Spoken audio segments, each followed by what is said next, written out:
Hello बच्चों, good morning. Manu sir physics channel पे आप सभी का एक बार फिर से वेलकम है। आज अपन यहाँ पे जैसे मैंने आपको कल विद्युत क्षेत्र के बारे में सॉरी विद्युत फ्लक्स के बारे में अपन ने डिस्कस किया था। विद्युत फ्लक्स का अपन ने फॉर्मूला रिप्रेजेंट किया था।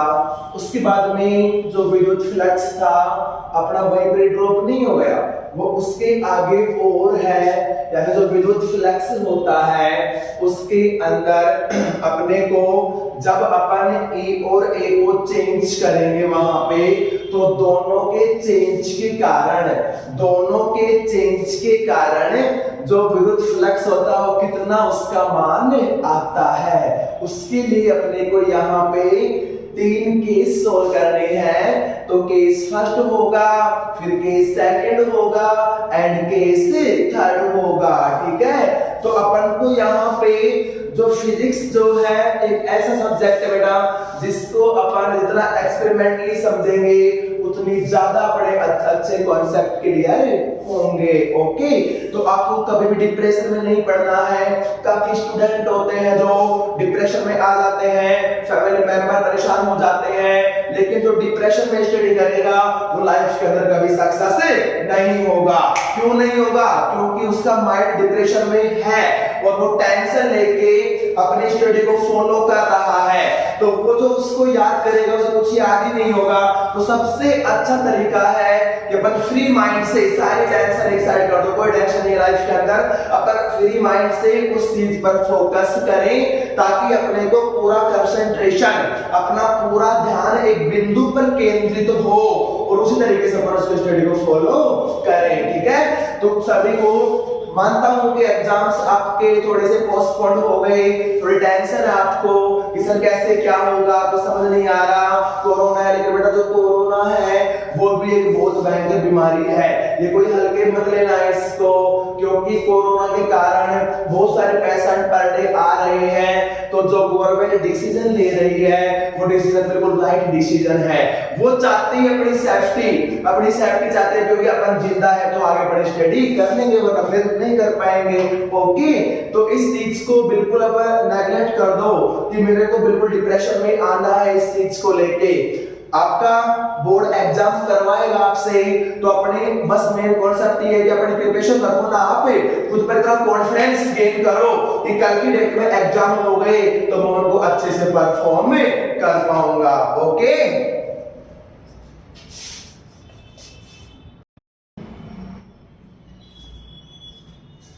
हेलो बच्चों, कल अपन ने इलेक्ट्रिक फ्लक्स के बारे में स्टडी करी थी और उसका अपन ने एक फॉर्मूला रिप्रेजेंट किया था। तो किस किस की याद है जरा बताना मेरे को, वो फॉर्मूला क्या होता है? तो इलेक्ट्रिक फ्लक्स का जो सिंबल्स होता है वो होता है phi equal to E dot A।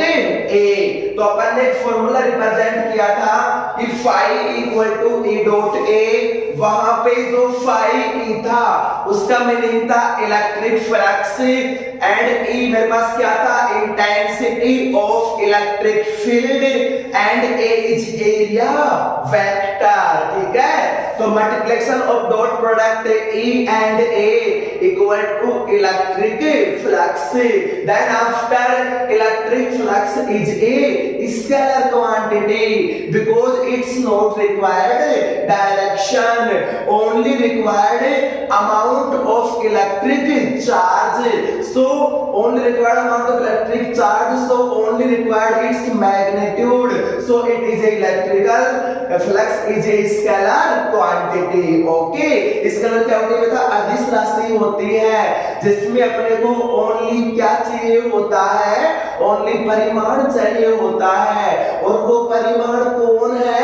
जो हमारे को जो विद्युत फ्लक्स कलेक्ट हुआ है, जो इकट्ठा हुआ है, वो ही क्या बच्चा उसका परिमाण है। उसमें डायरेक्शन नहीं चाहिए ना अपने को, इसलिए डायरेक्शन नहीं चाहिए तो ओनली कैसी राशि बन गई? वो अदिश राशि बन गई। ओके, तो इतनी से रिक्वेस्ट है कि प्लीज मेरे चैनल को लाइक करो, सब्सक्राइब करो, ताकि मैं खुद मोटिवेट हूं, क्योंकि आपको और अच्छे अच्छे वीडियो अपलोड करूं। ओके, तो सारे स्टूडेंट को चैनल सब्सक्राइब करना है आज। ठीक है, मनु सर फिजिक्स पे आपका वेलकम है।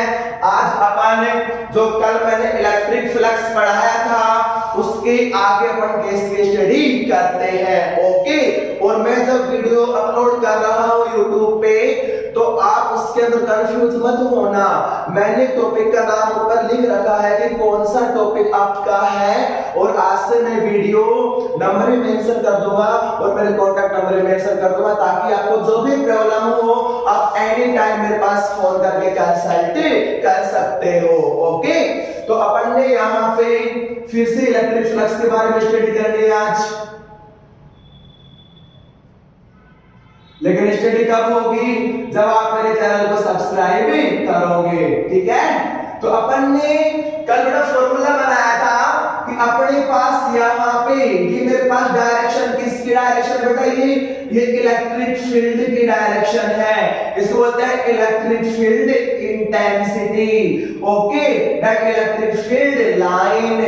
तो मैंने यहाँ पे एक ऑब्जेक्ट को, एक रेक्टेंगुलर सरफेस को अपन ने इस तरीके से रखा था, तो यहाँ मैंने क्या देखा कि यहाँ पे क्या है, उसका एरिया वेक्टर है, दैट सिंबल इज ए, और this is a vector quantity, so is vector sign. Okay, और यहाँ क्या है बेटा, मेरे पास इलेक्ट्रिक फील्ड इंटेंसिटी है, this is also vector quantity, तो so apply the arrow and angle between E and A is theta.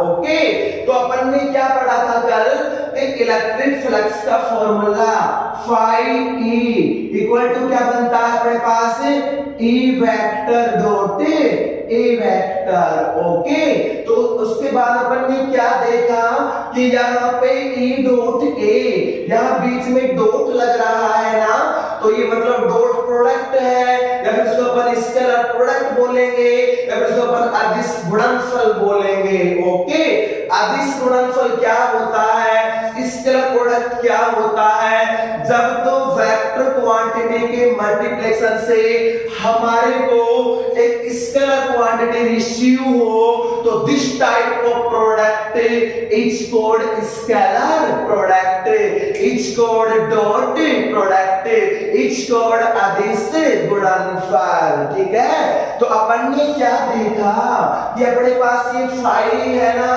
तो फाई कैसी राशि है, अदिश राशि है, तो this is a scalar quantity. Okay, और इलेक्ट्रिक फील्ड इंटेंसिटी कैसी राशि है बच्चों, this is a vector quantity, this is ए सदिश राशि, तो अपन को यहाँ पे लिखना है ये कौन सी क्वांटिटी है, वेक्टर क्वांटिटी है, एंड एरिया वेक्टर, इसका नाम ही एरिया वेक्टर है, तो ये भी कैसी क्वांटिटी है, वेक्टर क्वांटिटी। तो अब बताओ मेरे को कि अपन ने दो वेक्टर क्वांटिटी के मल्टीप्लाई करने पर जो क्वांटिटी रिसीव हुई है, ये कौन सी रिसीव हुई है, स्केलर रिसीव हुई है, तो दिस इज स्केलर प्रोडक्ट। और हम सब बच्चे जानते हैं कि स्केलर प्रोडक्ट को जब अपन ओनली इसका मैग्नीट्यूड फॉर्म में लिखेंगे, ओनली इसके परिणाम के फॉर्म में अपन लिखेंगे इसको, तो जरा बताना क्या होता है, जानते हो तो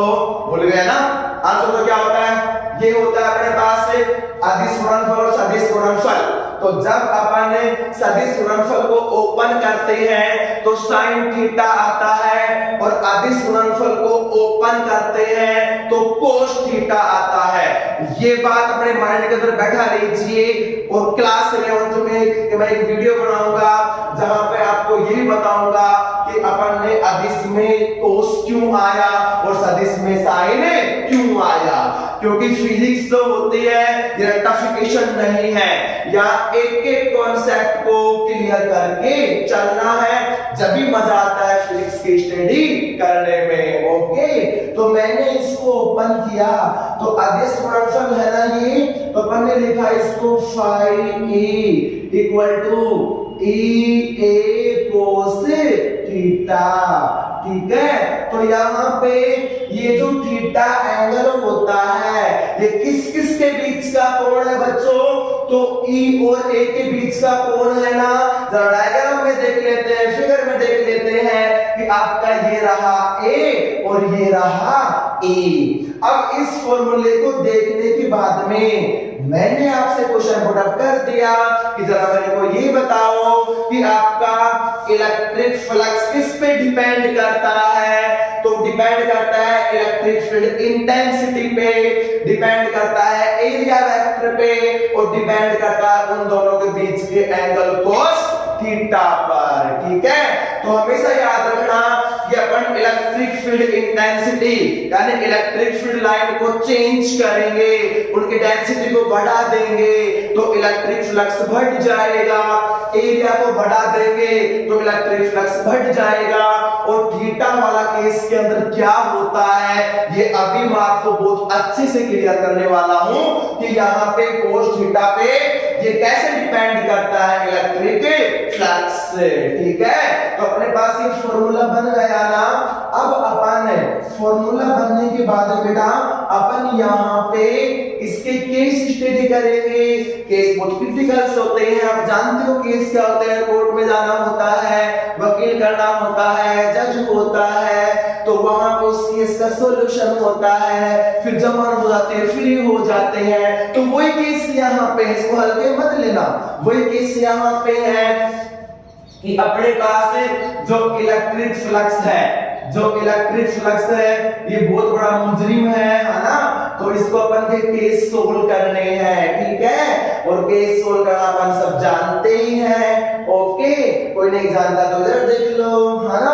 तो अपन ने यहाँ सबसे पहला केस क्या है इसका, तो केस नंबर फर्स्ट क्या है बेटा इसका, केस नंबर फर्स्ट ये है कि जब इलेक्ट्रिक फील्ड इंटेंसिटी तो होगी इसके अंदर, एरिया वेक्टर भी होगा इसके अंदर, अपने को ओनली क्या देखना है, कोस थीटा देखना है। और कोस थीटा ई और ए के बीच का एंगल होता है। तो जरा अच्छे समझना, तीनों केस में यहाँ आपको अकॉर्डिंग टू एग्जांपल्स बता रहा हूं, तो इसको माइंड के अंदर बैठा लेना, इस चीज को कभी भी लाइफ के अंदर आप नहीं भूलोगे। ओके, और जिसकी मेमोरी वीक है वो जरा बादाम खा लिया करो ताकि आपकी मेमोरी बढ़ जाए, है ना। ये सब बकवास है, कुछ बादाम से नहीं बढ़ती। पहले के जो लोग थे अपने पास देखा अपन इतने सारे साइंटिस्ट बेचारे कहां बादाम खाते थे, और देखो उनका माइंड कितना डेवलप था, आइंस्टाइन थे, है ना। तो कितना डेवलप माइंड था, पहले कहां बादाम थे, है ना। लेकिन आजकल ऐसा नहीं जाके बादाम खाओ, सब कुछ पियो, ये पियो वो पियो, ओनली अपना कॉन्फिडेंस है वो ये अपनी माइंड के नॉलेज को इंक्रीज करता है। ठीक है, तो अपन ने केस नंबर फर्स्ट के अंदर क्या करना है, तो मैंने आपको कल बताया था कि अगर मान लो मेरे पास ये रेक्टेंगुलर सरफेस है, तो इस रेक्टेंगुलर सरफेस में अपन ने ये इसका लेंथ कैलकुलेट किया था और ये इसका विड्थ कैलकुलेट किया था, तो ये क्या था बेटा इसका एरिया आया था, है ना।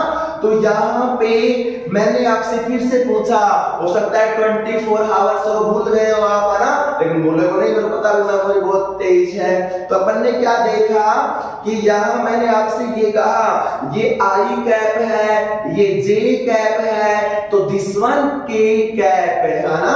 आई कैप क्या होता है, unit vector, J cap unit vector and के कैप यूनिट वेक्टर। तीनों एक दूसरे कैसे होते थे, लंबवत होते थे ना। तो अपन ने क्या देखा, लंबवत के लिए this one I and this one J and this one के। तो आपका के कैप कहां चला गया, स्पेस में चला गया, इसलिए this one only x axis 1D, y axis 2D and z axis 3D। Okay, तो मैंने कहा आपसे कि ये रेक्टेंगुलर जो सरफेस है इसका मेरे को एरिया वेक्टर बनाओ, तो आई कैप तो होगा नहीं, आई कैप लेंथ को रिप्रेजेंट कर रहा है, जे कैप विड्थ को रिप्रेजेंट कर रहा है, तो के कैप किसको रिप्रेजेंट करेगा, आंसर एरिया को रिप्रेजेंट करेगा। तो अपन ने यहाँ के कैप बना दिया इसका, और इस के कैप का नाम क्या हो जाएगा, एरिया वेक्टर हो जाएगा। Concept is clear, done. उसके बाद में जरा ये देखते हैं कि ये सरफेस से कितना डिग्री बना रहा है बच्चों, 90 डिग्री बना रहा है ना, इसलिए इसको बोलते हैं परपेंडिकुलर ऑफ द सरफेस या फिर normal to the surface. Okay, अब मैंने केस फर्स्ट के अंदर आपसे क्या कहा, मैंने केस फर्स्ट आपसे ये कहा कि जब आपका, गौर से सुनना इस चीज को, कि जब आपका एरिया वेक्टर ए वेक्टर और electric field intensity E vector दोनों सेम डायरेक्शन में हो, दोनों सेम डायरेक्शन में हो, तो वहां पे इलेक्ट्रिक फ्लक्स यानी विद्युत फ्लक्स का मान कितना होगा। दोनों ही कंडीशन क्या है बेटा, सेम डायरेक्शन में। मैं इधर चल रहा हूं, मेरी डायरेक्शन ये वाली है और मेरे वेग की दिशा भी कौन सी है, यही वाली है। तो जब मैं सेम दोनों तरफ में जा रहा हूं उसको बोलते हैं अपन सेम डायरेक्शन, ठीक है। तो श्योर इलेक्ट्रिक फ्लक्स वाले केस के अंदर ये तो डायरेक्शन किसकी होगी, ए की होगी, और ये डायरेक्शन किसकी होगी, ई की होगी। अब जरा देखते हैं अपन कि दोनों की डायरेक्शन सेम होगी तो कितना विद्युत फ्लक्स का मान बनता है। ओके, तो जरा देखते हैं कैसे बनता है। ये मेरे पास है सरफेस थी, मैंने इसका एरिया वेक्टर बनाया, दिस वन 90 डिग्री, इसको मैंने यहां से एरिया वेक्टर को मूव नहीं करना, आपको सरफेस को मूव करना है। मैंने इसको दोनों हाथों से पकड़ा और मैंने इसको यूं कर दिया, तो ये किसकी डायरेक्शन हो गई बेटा, एरिया वेक्टर की, है ना। ये क्या है, मेरे पास एरिया वेक्टर है ना, तो ये ए वेक्टर की डायरेक्शन हो गई। अब सुनो, उसके बाद में मेरे पास यहाँ इलेक्ट्रिक फील्ड इंटेंसिटी, कोई आवेश है, कोई चार्ज है, उस चार्ज से मेरे पास बहुत सारी क्वांटिटी के अंदर इलेक्ट्रिक फील्ड लाइन गई और इस वाले सरफेस पे टकरा रही है, वो इससे वो लिंक हो रही है।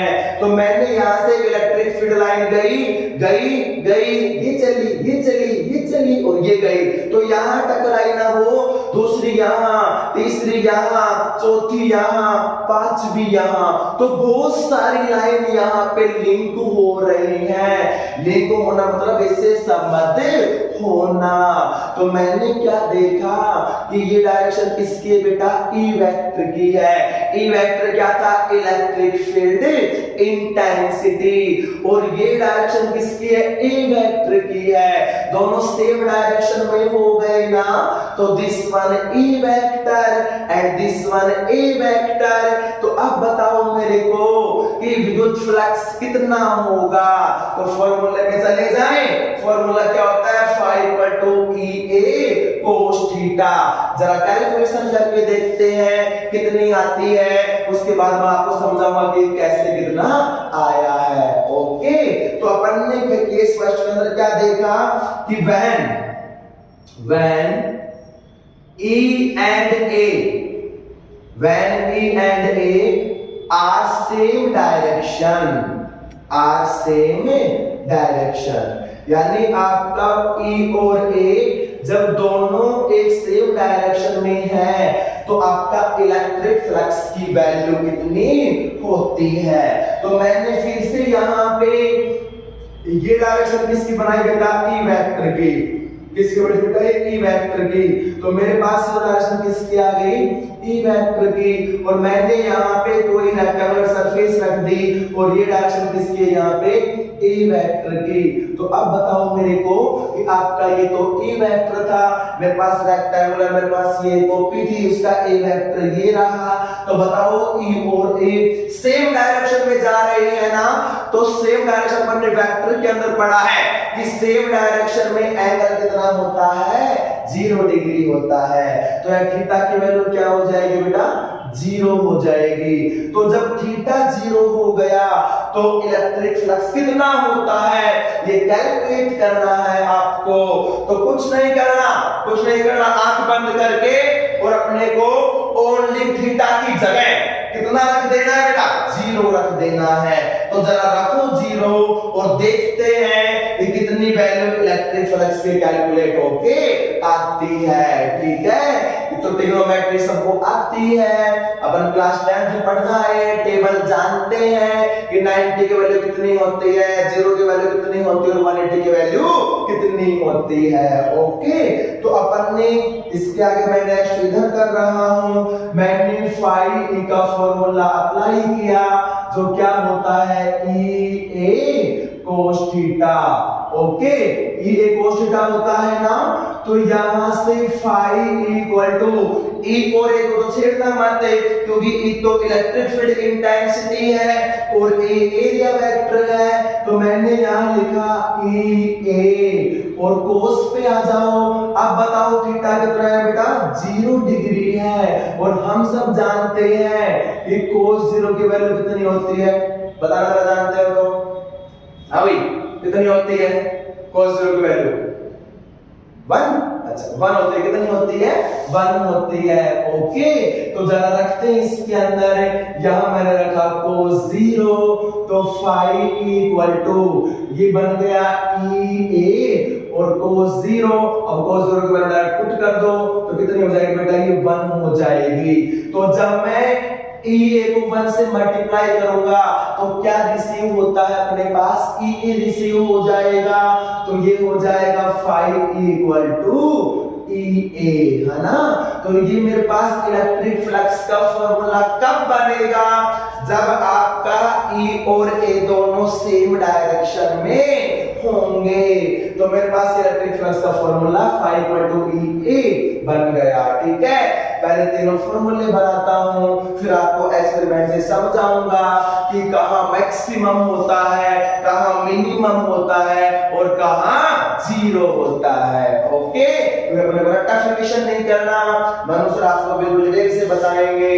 ओके, तो उसके बाद में आ जाओ केस सेकंड पर। केस फर्स्ट के अंदर मुजरिम रिहा नहीं हुआ, उसके लिए कौन सा केस बनाना पड़ा, सेकंड केस, और हाई कोर्ट में केस को ट्रांसफर कर दिया गया। ठीक है, तो अपन ने क्या देखा, केस सेकंड के अंदर अपने को जो आपका इलेक्ट्रिक फील्ड इंटेंसिटी E है और आपका दूसरा एरिया वेक्टर A है, इन दोनों के बीच एंगल कितना डिग्री रखना है बेटा, 90 डिग्री रखना है। तो जब अपन E और A के बीच 90 डिग्री रखेंगे तो फिर आपका इलेक्ट्रिक फ्लक्स कितना बनता है, उसकी कैलकुलेशन अपने को यहां पे करनी है। तो फिर से उठाओ रेक्टेंगुलर सरफेस को, फिर से इसका एरिया वेक्टर बना दो। तो अब जरा गौर से सुन लो, इधर कौन आ रहा है E और ये क्या बेटा, इसका एरिया वेक्टर है ना, दोनों सेम डायरेक्शन में है, तो क्या थीटा 90 बना, आंसर नो। थीटा कितना बना, 0 डिग्री बना।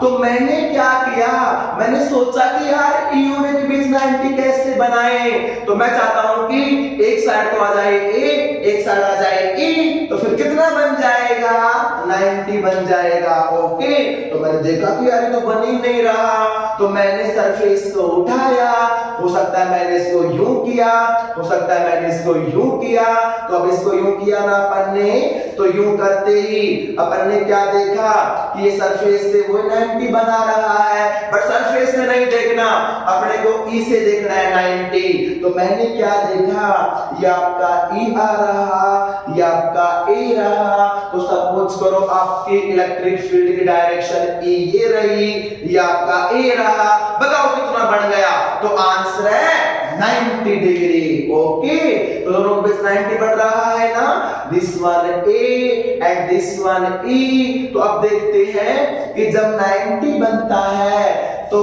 कितना आपका इलेक्ट्रिक फ्लक्स की वैल्यू आती है। ओके, तो अपन ने फिर से कैलकुलेट किया, फिर से अपन ने फाई ई का फॉर्मूला पुट किया, तो फाई इक्वल टू बोलो बच्चों क्या होता है, ई ए कोस थीटा, है ना। फिर से अपने को डायग्राम छोटा सा बनाना है, इधर तो कौन है बेटा, ई वेक्टर है। इसका 90 कहां बनाए, या तो यहां बनाए या फिर यहां बनाए, जो आपका दिल कहता है उसकी सुनो। हमेशा किसकी सुननी चाहिए, दिल की सुननी चाहिए ना।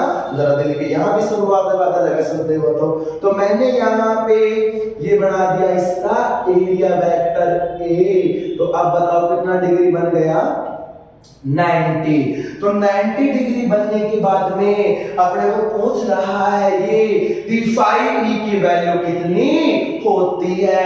कुछ नहीं करना, फिर से अपने को थीटा की जगह कितना पुट कर देना है बेटा, 90 पुट कर देना है, और जो वैल्यू आएगी वो फाई की वैल्यू आ जाएगी, है ना। तो यहां से रखा अपन ने फाई इक्वल टू ये हो गया E A cos theta, then theta equal to 90 degree. फटाक से बताओ cos 90 कितना होता है, cos 90 होता है बेटा कितना, 0 डिग्री, है ना। तो 0 हो जाएगा।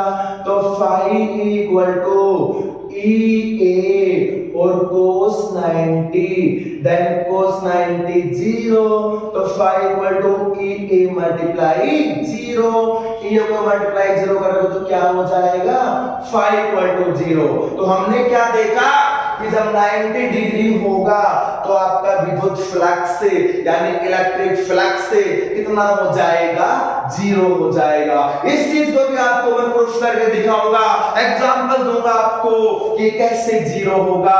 अपने को कोई रट विद्या नहीं लगानी, ओके। तो पहले केस सोल्व कर रहा हूं, बाद में आपको एग्जांपल दे दूंगा कि कैसे 0 हुआ है, ठीक है। उसके बाद में आ जाओ केस थर्ड पे, है ना। बहुत बड़ा मुजरिम है, सोली नहीं होने में आ रहा, इसका केस कहां पहुंचा दिया, सुप्रीम कोर्ट पहुंचा दिया, ठीक है। तो केस थर्ड में क्या होगा, केस थर्ड के अंदर जो बेटा आपका ई एंड ए होगा उसके बीच जो एंगल है वो 180 डिग्री रखना है। कितना रखना है, 180। अब आप थोड़ा सा कंफ्यूज होगे, आपको 0 डिग्री देख रखा है आपने, 90 डिग्री देख रखा है आपने, लेकिन 180 डिग्री देख रखा है, लेकिन आपको याद नहीं है। देखो कैसे होता है 180 डिग्री, मैं फिर से रिपीट कर रहा हूं इसको। 180 डिग्री जब होता है जब आपके दोनों सदिश एक दूसरे के विपरीत दिशा में हो। When two vector are opposite direction to each other, then angle between 180 degree। Suppose करो आपका A वेक्टर ये रहा, ये इस डायरेक्शन में जा रहा है, B वेक्टर ये रहा, ये इस डायरेक्शन में जा रहा है, तो दोनों के डायरेक्शन अपोजिट है ना, मैग्नीट्यूड कैसा है, सेम है ना। तो डायरेक्शन अपोजिट होने के कारण इन दोनों के बीच कितना डिग्री एंगल बनता है, तो आंसर है 180 डिग्री एंगल बनता है, ओके। इसका भी एग्जांपल दूंगा, लेकिन पहले फॉर्मूला कैलकुलेट करते हैं अपन, ठीक है। तो श्योर अब क्या होने वाला है, अब अपने को फिर से इस एक्सपेरिमेंट से दिखाना है कि यार 180 कैसे बनेगा। तो मैंने फिर से इसका एरिया वेक्टर बना दिया बेटा, यहां रखा इसको, बोलो theta equal to 0, theta equal to 90। उसके बाद में मैंने इसको घुमा के यूं कर दिया, तो गौर से देखना कि ये वाली दिशा एरिया वेक्टर की आ गई ना, और ये वाली डायरेक्शन किसके, ई की है। तो this one A and this one E कैसी डायरेक्शन हो गई, अपोजिट डायरेक्शन हो गई। तो एंगल बिटवीन 180 डिग्री, ओके। तो जब दोनों एक दूसरे के अपोजिट होंगे 180 डिग्री एंगल हो जाएगा, और 180 डिग्री एंगल होते ही आपका इलेक्ट्रिक फ्लक्स कितना आता है उसकी कैलकुलेशन यहां कर लेनी अपने को, ओके। तो मैंने केस थर्ड के अंदर अब डायग्राम कैसे बनाएंगे इसका, इधर तो कौन जा रहा है बच्चों, ई वेक्टर जा रहा है ना। और अपन ने अभी दिखाया आपको मैंने, ई वेक्टर किधर है, इधर है। तो अब बताओ इन दोनों के बीच एंगल कितना बनता है, यहाँ पे 180 डिग्री बनता है। This one A vector arrow इसको रिप्रेजेंट कर रहा है डायरेक्शन को रिप्रेजेंट कर रहा है। तो जब दोनों के बीच 180 डिग्री एंगल हो तो आपका इलेक्ट्रिक फ्लक्स कितना होगा उसकी कैलकुलेशन करनी है। तो आ जाओ फॉर्मूला अप्लाई कर दो फिर से। फाई इक्वल टू, बोलो फॉर्मूला क्या होता है, आवाज नहीं आ रही, बोलो फटाफट। E cos theta, then theta equal to कितना होता है 180, और हम सब जानते हैं, जानोगे नहीं जानोगे, जानोगे cos 180 की वैल्यू कितनी होती है -1, तो -1 हो गई ना। अब -1 यहां पुट कर दो और आंसर पाओ। तो देखो क्या होता है, फाई इक्वल टू EA और cos 180 डिग्री, है ना। And we know that the value of cos 180 equal to -1, तो फाई इक्वल टू EA और मल्टीप्लाई -1 है, तो -1 को A से मल्टीप्लाई किया तो क्या आ गया, 5 इक्वल टू -EA। तो मेरे पास 3 केस बने हैं, एक बना है 0 डिग्री पर, एक बना है 90 डिग्री पर, एंड थर्ड बना है 180 डिग्री पर। तो तीनों केसेस के अंदर अपने को फाई का फॉर्मूला रिसीव हो गया। यहाँ फाई EA मिला है, यहाँ मेरे को फाई 0 मिला है, और यहाँ मेरे को नेगेटिव मिला है। यहाँ फ्लक्स है बट कैसा है, नेगेटिव है। यहाँ तो 0 है ही नहीं, और यहाँ कैसा है, पॉजिटिव है। तो ये फ्लक्स कैसा हो जाएगा, मैक्सिमम। मैक्सिमम बोले तो अधिकतम है। ये फ्लक्स कितना हो जाएगा 0, और ये फ्लक्स कितना हो जाएगा मिनिमम है। ठीक है, तो अपन ने क्या देखा, इसको मिनिमम क्यों बोला, क्योंकि क्या लग रहा है, माइनस साइन लग रहा है। अब इस माइनस साइन का मीनिंग क्या होता है ये भी आपको मैं बताने वाला हूं। ओके, अब जरा एक्सपेरिमेंट पे आ जाते हैं। ये थोड़ा टफिकेशन हो गया, अपने को माइंड से एक्सपेरिमेंट करना है इसका, और देखना है कि कैसे कैसे कैसे कैसे फाई और ई के अंदर चेंज आया है। ओके, अपन ने फिर से इसकी हेल्प ली है। केस फर्स्ट क्या था आपका, E और A के बीच 0 डिग्री था ना, तो this one A vector and this one E vector, तो this one E and this one A। तो जब दोनों सेम डायरेक्शन फॉलो कर रहे हैं तो द एंगल बिटवीन 0 डिग्री, तो 0 डिग्री होता है cos 0 की वैल्यू क्या हो जाएगी, 1 हो जाएगी। तो 5 मैक्सिमम सबसे अधिकतम फ्लक्स आएगा। आपको कैसे आता है, फ्लक्स क्या होता है बेटा, मैंने बताया था ना आपको, फ्लक्स एक क्वांटिटी होती है, एक मात्रा होती है। तो मेरे पास इधर से, अब कल वाला एग्जांपल फिर से दे रहा हूं मैं आपको, मेरे पास ये पाइप है और इस पाइप से वाटर फ्लो हो रहा है, और वाटर फ्लो होने के बाद में उस वाटर इससे लिंक हुआ, इस वाले एरिया से लिंक हुआ, और लिंक होने के बाद में नीचे मैंने बकेट रख दी, बाल्टी रख दी, और मैं चाहता हूं कि इधर से पानी आ रहा है, इससे टकरा रहा है, इससे टकरा रहा है, और टकरा के कोलिजन हो रहा है, और सारा का सारा पानी आगे नहीं जा रहा क्योंकि रास्ता ही नहीं मिल रहा उसको, तो सारा पानी बकेट के अंदर इकट्ठा हो गया। तो इससे बात ये समझ आई कि अपने को सारा पानी क्या बन गया, अपना फ्लक्स के रूप में बन गया ना। तो जब E और A सेम डायरेक्शन में होंगे तो विद्युत फ्लक्स का मान कैसा होगा, सबसे अधिकतम होगा, क्योंकि पानी की क्वांटिटी बहुत मोर यहाँ पे इकट्ठी हो गई। ओके, उसके बाद में अब फिर से अपन ने थीटा इक्वल टू 90 था के सेकंड के अंदर, ये रहा आपका के सेकंड। तो E तो A तो मैंने पहुंचा दिया यूं, पहले 0 था ना, अब ये 90 हो गया।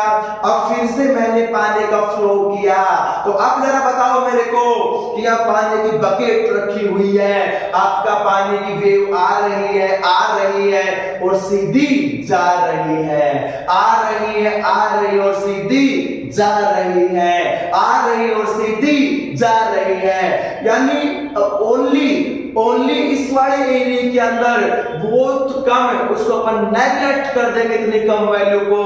तो जरा सा पानी यहाँ टकराया, जरा सा वाटर यहाँ टकराया, और वाटर नीचे बकेट के अंदर आया, लेकिन बहुत कम क्वांटिटी के अंदर आया। इसका मतलब क्या हुआ इसका मतलब ये हुआ कि आपका इनपुट के अंदर जो वाटर था वो पूरा पूरा आउटपुट के अंदर क्रॉस करके चला गया। तो यहाँ पे कुछ कलेक्ट हुआ ना? नहीं हुआ। इसलिए अपन जो फिजिक्स के लैंग्वेज में क्या बोलेंगे कि यहाँ पे अपना कोई फ्लक्स नहीं बना। कब? जब E और एक दूसरे पे कितना डिग्री है? 90 डिग्री। Concept is clear. उसके बाद थर्ड पे आ जाओ। अपना यहाँ 0 डिग्री था, ये 90 था, ये 180 हो गया। अब सुनो क्या होने वाला है। फिर से पानी अपने पास वाटर आया, वाटर इसके लिंक हुआ, लिंक होने के बाद में अब की बार फिर से क्रॉस नहीं कर पाया क्योंकि पूरे एरिया ने उसको रोक लिया और सारा वाटर कलेक्ट कहां हो गया? बकेट में हो गया। तो अब बताओ मेरे को, क्या वहां वाटर क्रॉस करके गया? आंसर है नो। क्या आउटपुट मिला? आंसर है नो, क्योंकि पूरा पूरा मेरे फ्लक्स के रूप में कन्वर्ट होकर बकेट के अंदर इकट्ठा हो गया। तो अब इसको अपन यहां फॉलो करते हैं। तो इसका मीनिंग क्या हुआ?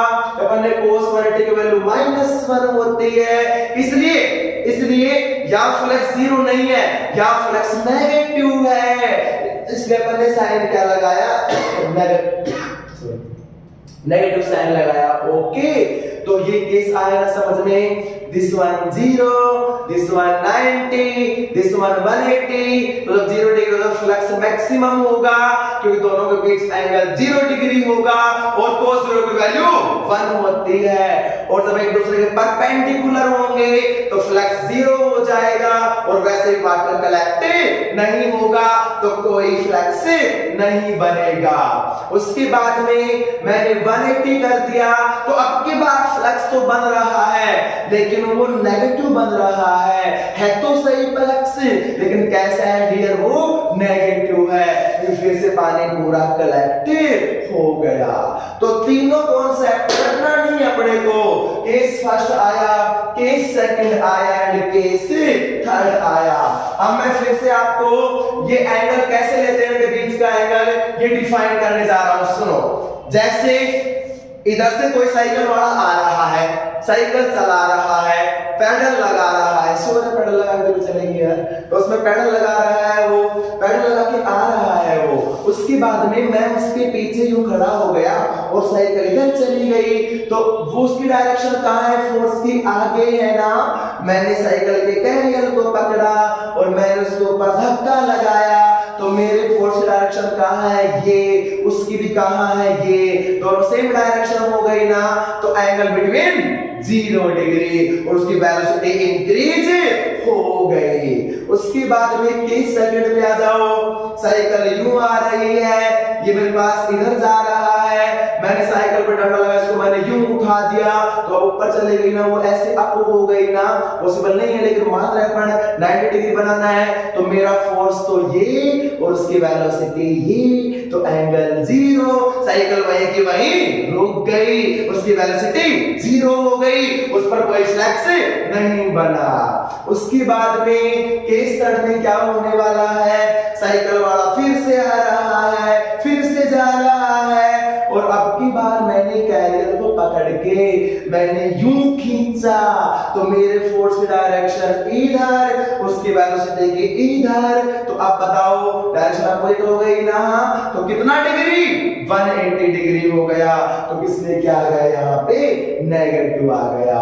ओके, तो इलेक्ट्रिक फ्लक्स आपको video first and video second दोनों आपके इलेक्ट्रिक फ्लक्स वाले कॉन्सेप्ट को क्लियर कर देंगी। और फिर भी डाउट हो तो मेरे से आप कमेंट्स में क्वेश्चन कोड आपसे कर देना। ओके, अब सिंपल सी रिक्वेस्ट है कि प्लीज मेरे चैनल को सब्सक्राइब करो, शेयर करो, है ना, ताकि मेरे को पढ़ाने में मजा आए। ओके, अब कुछ स्टूडेंट इसको नोट करना चाहते हैं तो नोट कर सकते हो आप। ओके, ठीक है, इसको नोट करो।